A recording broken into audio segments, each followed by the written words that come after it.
नमस्कार, मी अमित गद्रे. तुम्ही पाहताय पुढारी न्यूज. महाराष्ट्र दिनाच्या सगळ्यांना शुभेच्छा.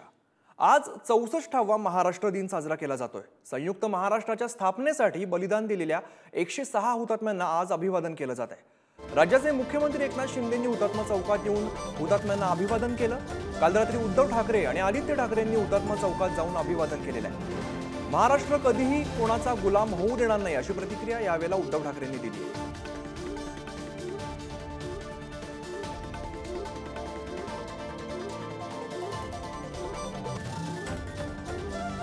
महाराष्ट्र दिनाच्या आणि जागतिक कामगार दिनाच्या मी तमाम महाराष्ट्रवासियांना मनापासून शुभेच्छा देतो आणि या हुतात्मा स्मारकाला अभिवादन करतो.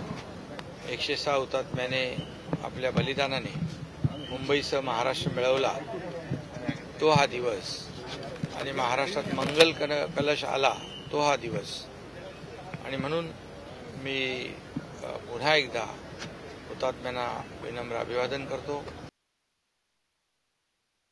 ज्या लोकांनी आपलं बलिदान देऊन मुंबई महाराष्ट्राला मिळवून दिली, आमचं कर्तव्य आहे की त्यांना अभिवादन केलं पाहिजे. आणि आजच मी माझ्या खडकवासल्याच्या सभेत बोललोय की ज्यांनी ज्यांनी रक्त सांडून आम्हाला मुंबई मिळवून दिली आणि संयुक्त महाराष्ट्र जन्माला आला, हा महाराष्ट्र आम्ही कधी कोणाचा गुलाम होऊ देणार नाही. आणि जे जे महाराष्ट्र लुटतायत, महाराष्ट्राची अस्मिता पायदळी तोडत आहेत, त्यांना महाराष्ट्र लुटायला देणार नाही आणि महाराष्ट्राची अस्मिता आम्ही कोणालाही पायदळी तुडवायला देणार नाही. महाराष्ट्राचा स्वाभिमान आणि महाराष्ट्राची जिद्द आणि हिंमत काय असते ते येत्या लोकसभा निवडणुकीत आम्ही महाराष्ट्राच्या लुटारूंना दाखवून देऊ.